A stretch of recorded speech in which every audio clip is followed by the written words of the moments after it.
फैसल जावेद यासीन अपनी वफादारी प्रूफ करेगा अररिया में नीतीश कुमार के पार्टी को हराकर। गुलाम आरएसएस बलियावी, गुलाम नीतीश बलियावी या फिर आपके गुलाम रसूल बलियावी जो हैं ये आरएसएस के एजेंट हैं और नीतीश कुमार जी आरएसएस के एजेंट को भेजकर यहाँ धमकी देना बंद करें अररिया में। और इस गद्दार, इन गद्दारों ने जिन्होंने हमें नीचे रखा है यहाँ पे बॉटम में, उन गद्दारों को हटाना इस इलेक्शन में बहुत जरूरी है। जिस नीतीश कुमार ने सदन का वॉकआउट करके सीए एनआरसी को सपोर्ट किया, जिस नीतीश कुमार ने वक्फ बोर्ड के मामले पे उनके संसद में खुला बयान दिया, मेरा ये कहना है जिस आदमी ने हमें इतना गरीबी पे डाला, 38वां स्थान पे डाला, अगर हम उसको वोट देते हैं तो हम बिहार का और अररिया का गद्दार होंगे। तो पहले अगर क्राइम होता था 1 रुपये का तो अभी 1 लाख रुपये क्राइम होता है। जैसे नीतीश कुमार जी आए हैं और हर थाने से, हर ब्लॉक से, हर मोटेशन के नाम पे डायरेक्ट अपने दीपक जी को, पहले कभी आरसीपी सिंह जी को रख के पैसे खिंचवाते थे। तो अब तो ये है ना, तो पहले तो कोई और राज था तो बंदूक से गोली मारी जाती थी या दिखाया जाता था, फिर पैसा रहता था। अब तो अफसर के पास जाइए, 5 दिन दोहराएंगे, उसका ऐसा बनाएंगे, उसको बोले 2 लाख रुपया दो तो जमीन का जो इशू है वो रिजॉल्व करेंगे। आंदोलन से आप बेईमानों को सत्ता से बेदखल कर सकते हैं, क्योंकि नीतीश कुमार एक ऐसे नेता हैं, इन्होंने घुसखोरी बढ़ाया है, अफसरशाही भी बढ़ाया है, बहुत ज़्यादा परेशान है इस सरकार से। इनको अगर एक दवाई भी चाहिए अस्पताल से तो उनके लिए भी घूस देना पड़ेगा। अगर किसी ने मतलब भाई का मर्डर कर दिया है तो उसका एफआईआर के लिए भी घूस देना पड़ेगा। अपने आप को अगले विधानसभा के साथ जोड़कर देखते हैं तो आप सक्षम हैं? सारे रिसोर्स को लेकर हम देख रहे हैं। अररिया अस्पताल में अल्ट्रासाउंड तक नहीं है, अररिया विधायक को कोई फर्क नहीं पड़ता, अररिया एमपी को कोई फर्क नहीं पड़ता। आदाब दोस्तों, उस्तादों ने कहा कि आजादी के बाद गांधी क्यों नहीं बनते, सुभाष क्यों नहीं बनते, नेहरू क्यों नहीं बनते। फिर उस्तादों ने कहा इसके जवाब में कि नेहरू, गांधी या सुभाष बनने के लिए देश को पराधीन होना पड़ेगा, तभी नेहरू या गांधी या सुभाष बन सकते। इससे इतर विषमता हर समय रही है, नाइंसाफी हर समय रही है। समाज जब तक एग्जिस्ट करेगा, जब तक अस्तित्व में है, विषमताएं, असमानताएं सुचारू रूप से चलने वाली चीज। मगर इससे इतर हर समाज ने, हर सोसाइटी ने विरले लोगों को पैदा किए, शुभचिंतकों को पैदा किए। उन्हीं में से एक फर्द होते हैं फैसल जावेद यासीन, जिन्होंने विषमताओं को देखा, हत्ता के एक मल्टीनेशनल कंपनी, टेलीकॉम कंपनी में बल्कि अच्छी खासी जॉब थी इनकी। मगर इन सबसे परे अररिया आते हैं कि स्टेप उठाते हैं अररिया का मुद्दा, और वो मुद्दा इस तरह से प्रभावी रूप धारण करते हैं कि गली गली में इस चीज की आवाज गूंजती है। ये बात ईमानदारी की। बहुत बहुत स्वागत है आपका। शुक्रिया। कैसे हैं आप? बहुत बहुत शुक्रिया आपका और मेगा मीडिया टीम का बहुत बहुत शुक्रिया, कैमरामैन का बहुत बहुत शुक्रिया। बहुत अच्छा। आप ये बताइए, पहला प्रश्न आपसे है कि बहुत खुशी की बात है अररिया वासियों के लिए भी, कोर कमेटी में आपका नाम आता है। अररिया से 2 फर्द आते हैं, उनमें से एक नाम इनका आता है। किस तरह इजहार करेंगे? बहुत खुशी मिली है और प्रशांत किशोर की टीम को उन्होंने मुझे रिकॉग्नाइज किया इस चीज़ों को, और देखा कि कोई बंदा ग्राउंड लेवल पे काम कर रहा है, उस चीज़ को आइडेंटिफाई करके और मुझे वहाँ ले गए बिना किसी पैरवी के और अपने टैलेंट पे। तो हमारे जो टीम के जितने साथी हैं उनको हम शुक्रिया कहना चाहेंगे कि आप लोगों को बदौलत जो नेम फेम मिला, उससे हम एक ऐसे टीम में हैं जहाँ बड़े बड़े नेता हैं और उसके साथ मैं भी हूँ। बेहद उम्दा। कहा यह भी जाता है, आप पर आरोप है बल्कि, कि आप आते हैं, वो मुद्दा उठाते हैं जो आपको शूट करता है, और उनमें से अस्पताल का मुद्दा हो या कुछ इस तरह के मुद्दे, या विगत दिनों देखा गया कि प्रदीप कुमार ने कुछ ऐसे बयान दिया जिसमें एक समुदाय के प्रति घृणा, द्वेष साफ स्पष्ट था उसमें। उसके आक्रोश में लोगों ने। जी, आपका आरोप बिल्कुल सही है और यही आपका जो आरोप है हमारी ताकत है। हमें जो मुद्दा सूट करता है, कहा गया आपने हाईजैक कर लिया। हाँ ठीक है, जो मुद्दा मुझे सूट करता है उसी मुद्दा को ही लेता हूँ। इसमें देखिए समाज में सैकड़ों मुद्दा है, मैं सिलेक्ट करता हूँ। आपने हमेशा देखा है एक मुद्दा उठाता हूँ, उस पर कुछ काम होता है, उस पर लगा रहता हूँ, फिर दूसरा मुद्दा उठाता हूँ, फिर तीसरा मुद्दा उठाता हूँ, फिर चौथा मुद्दा उठाता हूँ। तो जाहिर सी बात है कि सारा मुद्दा को लेके आप जमघट बना के ईको पैदा करके लोगों को बहरा करके पॉलिटिक्स करने से अच्छा है कि एक एक मुद्दा उठाइए, उस पर काम हो, फिर दूसरे पे जाइए, फिर तीसरे पे जाइए। बिल्कुल मैं करता हूँ। अच्छा, तो इसी कड़ी में फिर दूसरा प्रश्न आपसे बनता तो है। आप देखिए, पहले मुझे अस्पताल का मुद्दा सूट कर रहा था। जाहिर सी बात है उसका CT scan, x ray, blood bank बना वहाँ पे। पहले सीजन डिलीवरी नहीं होता था, हमने प्रेशर देके डिलीवरी करना शुरू करवाया, तो जब वहाँ शूट किया। फिर रेलवे स्टेशन का मुद्दा है, हम हमारे बहुत सारे साथी उस पर गए, वो काम किया।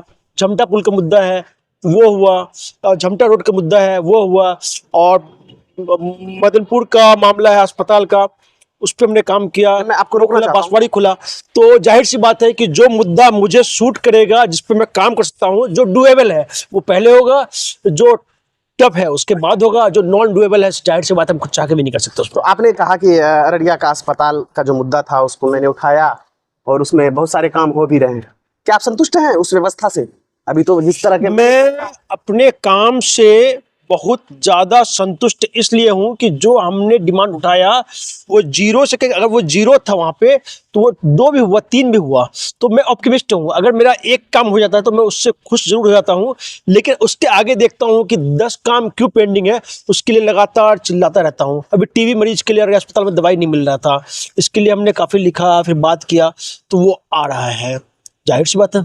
अच्छा, नहीं, आप आशावादी हैं, इसमें कोई शक नहीं, और होने भी हाँ चाहिए। लेकिन हाँ, जो नीतीश कुमार जी जो है, तो इससे फैसल इससे कुछ देर के लिए खुश हो सकता है क्योंकि उन्होंने बहुत बुरा हालत देखा है यहाँ पे, लेकिन उन्हें खुश नहीं होना चाहिए क्योंकि वो पूरा वर्ल्ड टूर कर चुके हैं, ये कर सकते हैं। अररिया अस्पताल में अल्ट्रासाउंड तक नहीं है, अररिया विधायक को कोई फर्क नहीं पड़ता, अररिया एमपी को कोई फर्क नहीं पड़ता। और अररिया का ये हालत हाँ, है। मैं इस बात से मुत्तफिक हूँ कि एक सीमित शक्तियों को लेकर एक पर्टिकुलर बंदा इस तरह के मुद्दे को उठाते हैं तो अपने आप में ये साहस का काम है। लेकिन सवाल पूछना काम है, धर्म है, तो जैसा भी सवाल होगा वो तो हम पूछेंगे आपसे। तो इसी कड़ी में आपने बताया कि जो मुद्दे हमने उठाए उनमें से 0 पे था तो वो 1-2 पे तो पहुंचा ही कम से कम, है ना। आपने एक काम और किया था, विगत विधानसभा में सारे कैंडिडेट, जो विधानसभा के कैंडिडेट थे, उनको एक जगह लाकर इन्होंने एक मैनिफेस्टो तैयार किया जिसमें अररिया के जो मखसूस मुद्दे हैं उनको शामिल किया गया। तो उन मुद्दों पर कितना काम हो पाया? अररिया के जो सिविल सोसाइटी के लोग थे, इंक्लूडिंग रिक्शा पुलर, किसान, ड्राइवर, प्रोफेसर, डॉक्टर, सभी को हमने इकट्ठा किया। उन लोगों की मर्जी से बैठकर एक ड्राफ्टिंग कमेटी बनाकर अपना एक मैनिफेस्टो तैयार किया कि अगर आप चुनाव लड़ रहे हैं तो आपके पास अपना मैनिफेस्टो होना चाहिए। अररिया में किसी के पास अपना मैनिफेस्टो नहीं था। अररिया के लिए क्या करेंगे, सिर्फ ये था, एक योजना था कि मोदी हराओ मोदी जिताओ। वैसे देखा तो जाए वैसे केस में आम आदमी को या सिविल सोसाइटी की जिम्मेदारी होती है कि नेताओं को ये बताए भाई कि स्थानीय कोई मुद्दा हो तो मुद्दा पर चुनाव लड़ोगे तो देखेंगे, वरना नहीं देखेंगे। इवन कि उन्होंने फिर भी मुद्दा पर चुनाव, फाइनली लास्ट में जब पब्लिक बहुत ज़्यादा प्रेशर पड़ने लगा तो उन लोगों को, कुछ लोगों को हमारे घर पे आकर साइन करना पड़ा, कुछ लोगों ने बुला के ऑफिस में से साइन किया। तो उन्होंने कहा कि हम ये काम करेंगे, और इसमें जो विपक्ष के नेता थे उन्होंने भी किया साइन, और जो अभी विधायक एमएलए है आबिदुर रहमान साहब, उन्होंने भी किया। तो हम तो उस पर जो मुद्दा हम लेते हैं उस पर प्रेशर बढ़ाते रहते हैं, तो बहुत हद तक काम होता है। 1-2 काम, 3-4 काम जो ऊपर का वो तो हुआ है, बहुत सारा बाकी है अभी। हाँ, जैसा कि अररिया स्टेशन वाला रोड, वो बनते बनते आखिर उस पर काम चालू हुआ है। मुबारकबाद पूरे अररिया वासियों को। मुझे तो बड़ी खुशी है व्यक्तिगत रूप से, क्योंकि बहुत लंबित पड़ा हुआ मामला था और आज से नहीं, दशकों से विधायक जी उसी रास्ते से अपने घर जाते हैं, सारे पदाधिकारी ब्लॉक के उसी रास्ते से जाते हैं। मगर स्टेशन रोड में जो प्रॉब्लम थी वो बहुत बड़ा इशू था। लोगों का एक्सीडेंट हो रहा था, लोग मरते मरते बचते थे, वो तो समस्या था ही जाहिर है। है। लेकिन यहाँ के जो नेता थे वो आपस में छींटा करके पूरा पॉलिटिक्स का केंद्र उसी को बना लिए थे, बाकी कोई काम नहीं करते थे। अब मुझे ये संतुष्ट है कि बाकी और काम की तरफ उन लोगों नेताओं का तवज्जो होगा, इसीलिए मैं ज़्यादा खुश हूँ। लेकिन उसे काम में थोड़ा फास्ट लाने की जरूरत है। बेहद जरूरी है कि हत्ता के मैनिफेस्टो पार्टी रिलीज करती है, लेकिन एक कैंडिडेट के होने के नाते आपके भी अपने कुछ मुद्दे होने चाहिए कि आप पब्लिक में जाएं तो आप कहें कि हमारा ये मुद्दा जरूर है और ये प्राथमिकता में है हमारी। लेकिन इस तरह की कोई अब है क्या, अंधों में काना राजा। हमने तो नहीं देखा कोई किसी पैमाइश पे कैंडिडेट का चयन होता है। एक पुश्तों से चली हुई आ रही राजनीति है, एक विरासत को संभालना है, और कैंडिडेट मिल नहीं रहे हैं तो उठा के ले आए। खैर नहीं, एक्चुअली ये नहीं है, मैं बता दूं, कैंडिडेट मिल लेने ऐसा नहीं है। तो कांग्रेस को वैसा ही नेता सूट करता है जो वहां पे सवाल जवाब ना कर सके, और कुछ ऐसा अपोजिशन जो कोई ऐसा नैरेटिव ना चला दे कि ये तो अल्पसंख्यक के फेवर में है। इसी वजह से इन लोगों को मुंह बंद करके, आंख बंद करके रखा जाता है। नहीं, ये तो जाहिर है, ये जो उपचुनाव हुआ, जन स्वराज का बहुत अच्छा प्रदर्शन नहीं था। जन स्वराज का बहुत अच्छा प्रदर्शन नहीं था। 2 अक्टूबर को पार्टी बनी और 1-1.5 महीने के अंदर चुनाव हुआ, फिर भी हमने 10% वोट लाया, और खुद मैंने मेहनत किया है। आप देखेंगे जो मांझी जी जो जीते हैं, अगर जन स्वराज नहीं होती तो वहाँ एनडीए 70-80 हज़ार वोट से जीतती, और जन स्वराज वहाँ पे 35,000 के आसपास वोट लाई है, जिस मतलब 35 से ज़्यादा वोट लाई है। तो एक तरह से हमने एनडीए को अच्छा चोट दिया कि आप सुधर जाओ, हम लोग आ रहे हैं। नैरेटिव बिल्डअप नहीं हो पाया ना आगामी विधानसभा को लेकर। जब हम देखते हैं उपचुनाव में इस कदर रिजल्ट को, तो फिर हम क्या उम्मीद करते हैं कि हम लोग, और देखिए नैरेटिव का आज के दौर में जो मकसद है, कुछ एक बात बोल दिया गया, उस बात को पकड़ लिया, उस बात पे आपने वोट दे दिया। हम लोग का कुछ ये काम नहीं है। हम लोग समाज को एक नया दिशा देने के लिए आए हैं। इसमें जितना टाइम लगेगा, हमारे नेता कहते हैं अगर 10 साल भी लगेगा तो हम इसको करने के लिए तैयार हैं। नहीं, ये मजबूती तो होनी ही चाहिए, और इस तरह का प्रदर्शन देखने के बाद फिर ये मंशा तो बना नहीं चाहिए कि नहीं, अभी लंबा संघर्ष है और हमारा सफर बहुत लंबा है। आप अपने आप को अगले विधानसभा के साथ जोड़कर देखते हैं तो आप सक्षम हैं? सारी रिसोर्स को लेकर हम देख रहे हैं, विधि व्यवस्था, हर सारी चीजें। एक्चुअली मैं बता दूं कि जो रिसोर्सेज की बात होती है तो इनडायरेक्ट वे में ये होता है कि आप कितना वोट खरीद पाएंगे, कितने को मैनेज कर रिसोर्स से पाएंगे, मेरा मुराद है कितनी गाड़ियां होंगी, कौन से पार्टी की टिकट होंगी। तो आप इस बातों को छोड़ दीजिए, मेरा जो काम है, मेरा मैं माजरत चाहता हूँ। नहीं, मैं बताता हूँ। अच्छा, जब आप रिसोर्सेज की बात करेंगे, रिसोर्सेज से डायरेक्ट लेके, लेकिन मैं बता दूं, जो हमारा काम करने का तरीका है, फील्ड लेवल पे है, तो इस पे बहुत ज्यादा खर्च की जरूरत नहीं है, क्योंकि ये मैंने खुद प्रूफ किया है। मैं जब चुनाव लड़ रहा था जिला परिषद का, पैसे की मेरे पास कमी नहीं है, पता है आपको, हर तरह से मैं मतलब कि 0 बजट टाइप से चुनाव लड़ा और जीता। और हम जाते हैं क्षेत्र में, और क्षेत्र में जाकर लोगों से बात करते हैं, उनकी समस्या है। और ऐसे दौर में जहां जनता बहुत ज्यादा परेशान है इस सरकार से, इनको अगर एक दवाई भी चाहिए अस्पताल से तो उनके लिए भी घूस देना पड़ेगा। अगर किसी ने मतलब भाई का मर्डर कर दिया है तो उसका एफआईआर के लिए भी घूस देना पड़ेगा। वैसे दौर में आप क्या सोचते हैं, अगर अपनी बात आप यकीन से रख दे पब्लिक के सामने तो आपको वोट देने को तैयार है। हाँ, लेकिन पिछले नेताओं ने इतना ज्यादा ठगा है कि वो यकीन करना मुश्किल करते हैं। नीतीश कुमार से लोग बहुत ज्यादा परेशान हैं, क्योंकि नीतीश कुमार एक ऐसे नेता हैं, इन्होंने घुसखोरी बढ़ाया है, अफसरशाही भी बढ़ाया है, और पागलपंती जैसा माहौल है पूरा। आजकल ऑफिसर का पर्यायवाची हो गया है, अमानवीय हरकत है। तो इन सब चीजों को तोड़ने के लिए हम पब्लिक के बीच जाएंगे, और जाहिर सी बात है जो रिसोर्स की जरूरत होगी तो वो तो हमारे पास है, हम यूज करेंगे। रिसोर्स का अर्थ मेरा अर्थ संपत्ति से नहीं था, रिसोर्स का अर्थ था तंत्र से, और रिसोर्स का अर्थ था मेरा कि आपके साथ जुड़े हुए लोगों का, कि वो कहाँ तक बिल्डअप कर पा रहे हैं अपने एरिया। हमारा जो संगठन है वो पंचायत लेवल पे है। डिस्ट्रिक्ट कमेटी 251 लोगों का है, और 9 सभी प्रखंड में हमारा 251 का एक टीम है। उसके बाद हमारे पीके यूथ क्लब हैं। उन सब क्लब को लेके अगर अररिया में आप देखेंगे तो हमने मतलब कि कई हजार मेंबर्स बनाए हैं, डेटा ना बाकी है, लाखों में होगा। तो जाहिर सी बात है हमारे पास हर जगह संगठन तैयार, वार्ड लेवल पे हमारा संगठन तैयार है। अब अररिया विधानसभा को नजर में रखते हुए एक सवाल आपसे ये है कि आबिदुर रहमान लगातार दूसरे टर्म में है उनका। जी जी बिल्कुल। और इस बार जो मार्जिन था उनका जीतने का, काफी वोटों का अंतर। जी जी। और विधानसभा चुनाव में अगर आप आते हैं तो एक तरफ जेडीयू का कैंडिडेट है शगुफ्ता आज़ीम, जिनको आपने जिला परिषद में हराया था। फिर से आपका मुकाबला है उनसे, और आबिदुर रहमान का तो मार्जिन बहुत लंबा चौड़ा था। तो कैसे समन्वय कर पाएंगे आप? मुकाबला नीतीश सरकार के भ्रष्टाचार मॉडल के खिलाफ है। इसमें नीतीश जी आ जाएं या कोई भी आ जाए उससे बहुत ज़्यादा फर्क नहीं पड़ेगा। अररिया विधानसभा अररिया विधानसभा से जाहिर सी बात है, जिनको मैंने पहले हराया है अगर वो दोबारा आती हैं तो मेरे लिए एक मॉरली और सपोर्ट होगा कि आई कैन डू इट। हाँ हाँ, ये बात तो है। कितने आश्वस्त हैं आप जीत को लेकर? ये प्रश्न हत्या के अभी नहीं बनना चाहिए। एक्चुअली कितने, अभी तो नॉमिनेशन हुआ नहीं है और जीत हम हासिल करेंगे। अब तो मेरी जिम्मेदारी नहीं, क्योंकि जिस तरह का सिनेरियो हम देख पा रहे हैं भाई साहब, कैंडिडेट के तौर पे तो आप ही उभर कर आ रहे हैं और देख रहे हैं गली गली पे एक शोर सा बरपा है, वो हम सुन पा रहे हैं उस आवाज को जो खामोश नहीं है। एक्चुअली डिसाइड ये करना है कि अररिया से चुनाव कौन लड़ेगा, ये पार्टी से। मैं कोर कमेटी में हूँ। जाहिर सी बात है, जो मेरा पहले विजन था सिर्फ अररिया को देखने का, अब तो मुझे राज्य स्तर पर वो ब्रॉड लेवल पे देखना होगा। तो मैं देखता हूँ अगर मुझसे अच्छा कैंडिडेट मुझे मिलता है यहाँ पे तो मैं उनको भी ट्राई कर सकता हूँ। हत्या के वो आंदोलन से कितने मुतासिर हैं नहीं है मुझे नहीं पता, लेकिन उन्होंने ये जरूर कहा कि हम इस पे यकीन नहीं रखते हैं। और फैसल जावेद यासीन एक आंदोलन का ही पर्याय हुआ कि वो बाहर से आते हैं और कुछ मुद्दे को उठाते हैं और आनन फानन में एक तरह से हीरो जैसे उभर कर आ जाते हैं और लोगों के दिलों में पता नहीं क्या बिगुल फूकते हैं कि लोग इनके यशोगान में दिन रात एक कर दे रहे हैं। हमसे तो नहीं होता, लेकिन हम ये सवाल पूछ रहे हैं कैसे समन्वय स्थापित कर पाए आप? प्रशांत जी कह रहे हैं कि नहीं हम तो इस चीज में बिलीव ही नहीं करते हैं।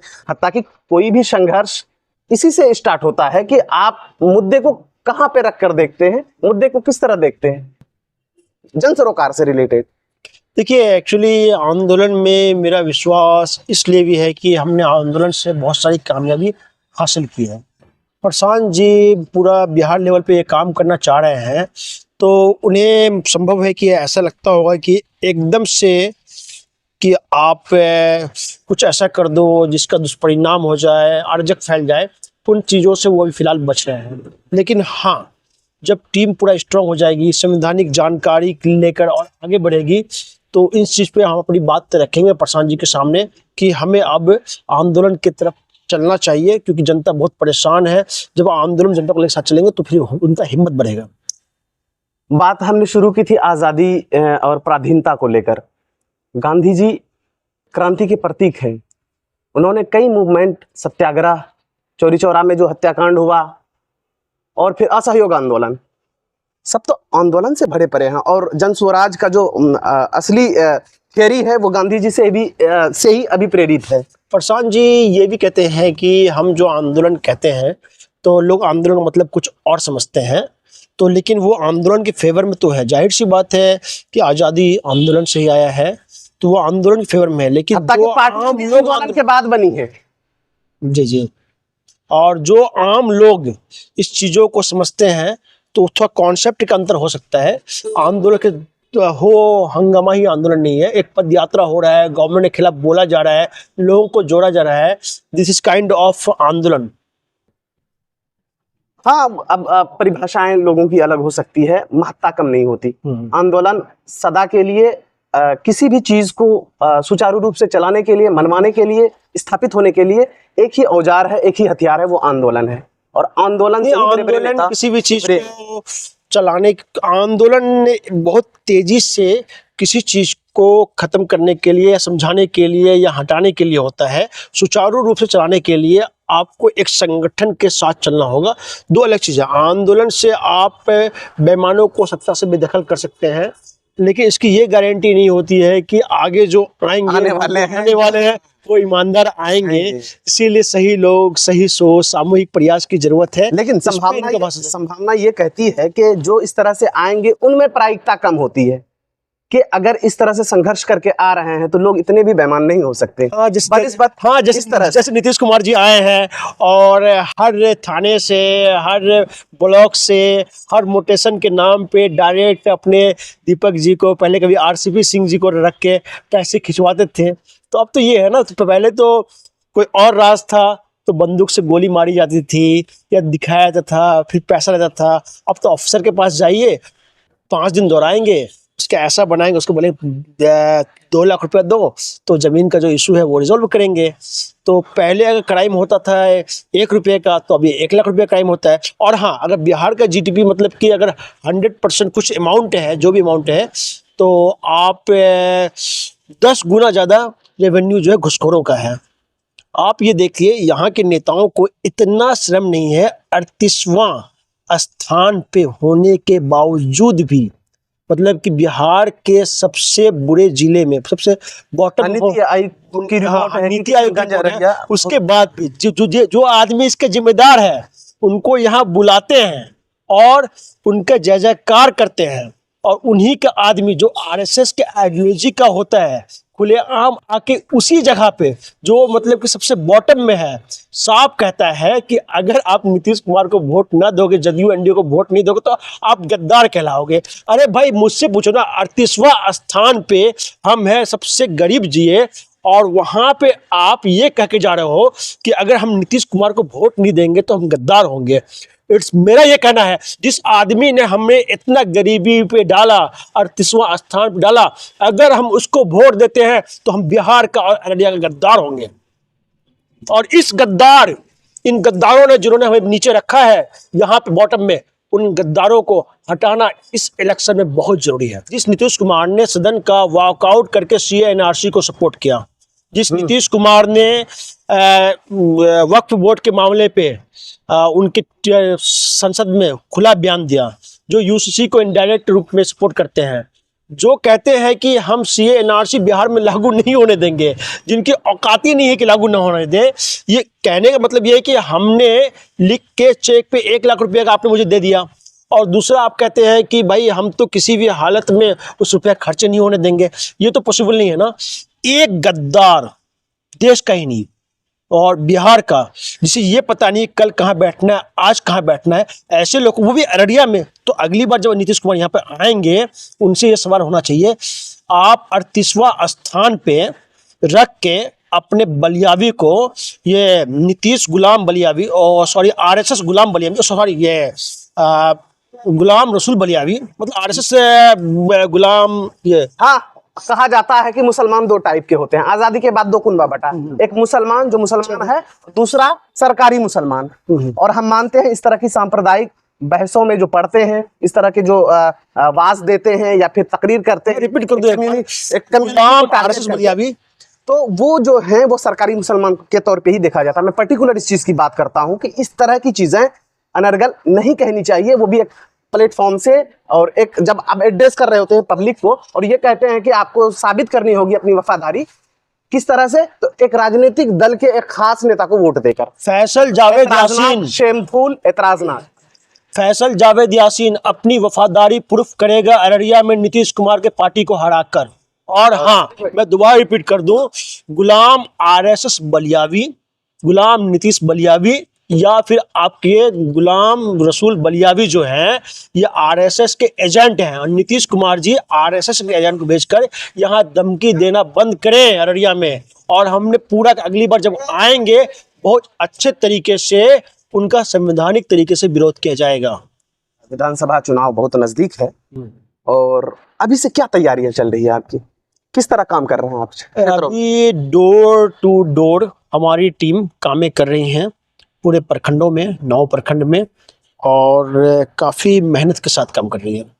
अच्छा, तो आप यात्रा कर पा रहे हैं या जा रहे हैं डोर टू डोर कैंपेन में, या फिर आप टीम भेज रहे हैं? नहीं, अभी जो अररिया प्रखंड है वहाँ हम डोर टू डोर जा रहे हैं, बाकी प्रखंड में प्रोग्राम बेस्ड पे हम जाया करते हैं। हम देख पा रहे हैं माई समीकरण चलता है, मुस्लिम और यादव, और आरजेडी का सिद्धांत ही रहा है कि मुसलमान वोट उनको शुरू से वो बहुत कसीर तादाद में उनको हासिल हुई।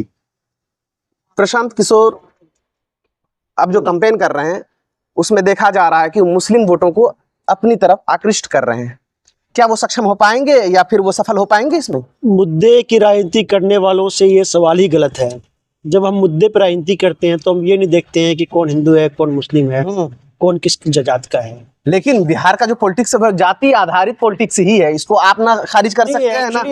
वो खारिज करना नहीं करना, ये है तभी तो हम हैं, तभी तो लाखों की नौकरी छोड़कर हम यहाँ पे हैं कि जात धर्म से ऊपर उठ के भी कुछ पॉलिटिक्स हो सकता है।